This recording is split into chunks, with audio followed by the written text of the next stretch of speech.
Hey, kings and queens, we are in the classroom today. There will be an echo in this classroom because this building is completely empty. Everybody is on their winter break, hopefully being safe and enjoying themselves. I hope everybody is doing well, kings and queens. So I just wanted to let you know there will be an echo. Hopefully it's not that bad, all right?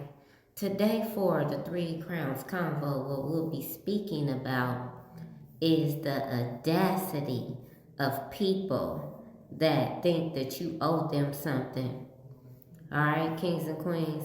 Now, I think I have touched on this before about people having entitlement issues. All right, kings and queens. But I wanted to get in depth about this because there is a thing where people will actually betray you and then feel entitled to you still. And I can't wrap my mind around why after betrayal the entitlement is even a thing. I can't wrap my mind around that. Today's scripture is going to be coming out of Psalm 55:12-14, and it says, "It is not an enemy who taunts me, but it is you, a man, my equal, my companion."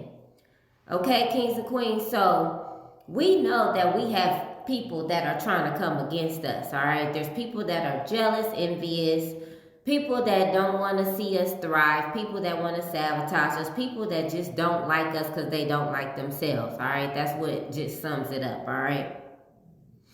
But that's fine. It's fine, kings and queens. I want y'all to understand it's fine for people to hate you, not like you, be jealous and envious, try to sabotage you. It's fine if they do all that. That doesn't matter. They don't have any power over you unless you give it to them.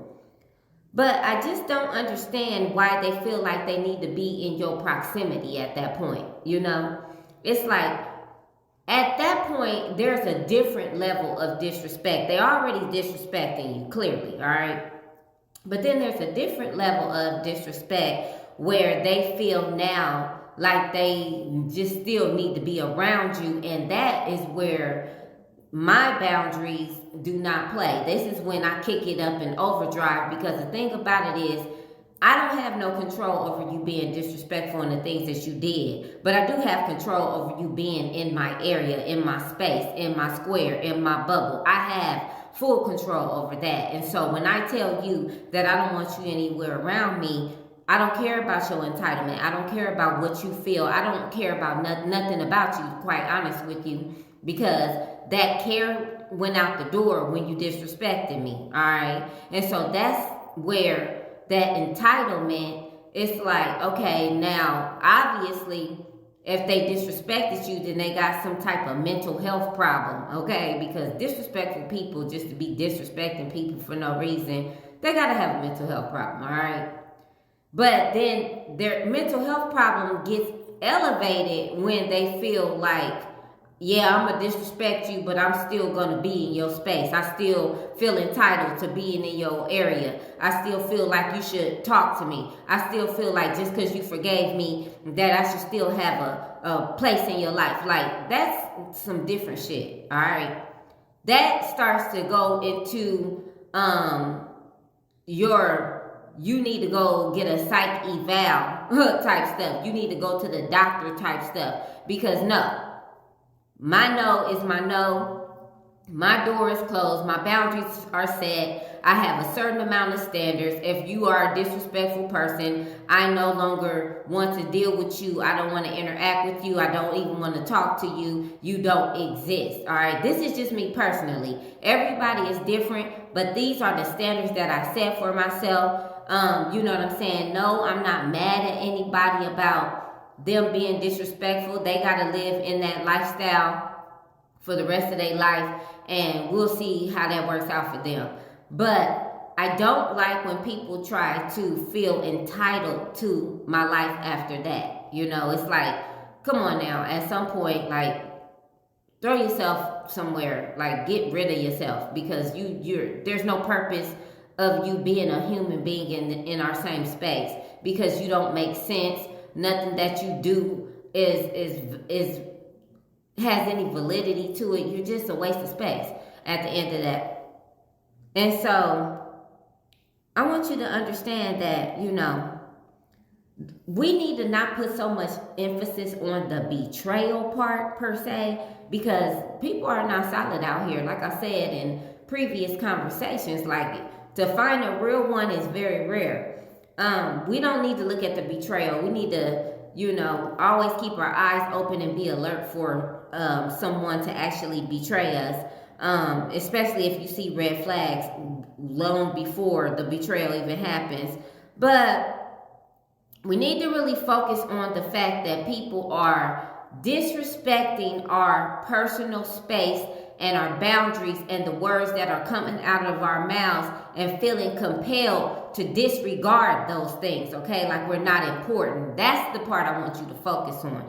I want you to focus on that entitlement thing, where people, regardless of who they are in your life, still feel entitled to disregard your standards and your boundaries after you said what you said, all right?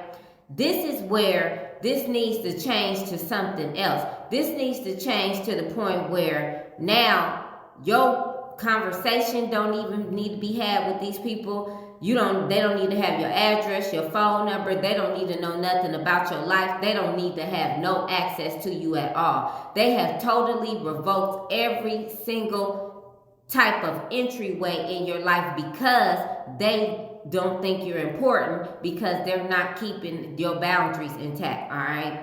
They don't have boundaries themselves. They don't have any self-control. You never want to actually deal with someone that does not have any self-control. Those are the most disrespectful people you will ever meet, kings and queens. A person that doesn't have any self-control. How would they not have self-control, Tia? Well, they wouldn't have self-control if you have blocked them on all of your pages on your social media, if you've blocked their phone numbers, if you've blocked them out of your life altogether, and they still set up another social media page. They still find a way to try to call your number. They still try to actually be and pop up at your job or pop up at your house unannounced, or try to actually interact with you in some type of way. That's what I mean by that, all right, kings and queens? That is the ultimate disrespect, okay? They're basically saying, I don't care what you're talking about.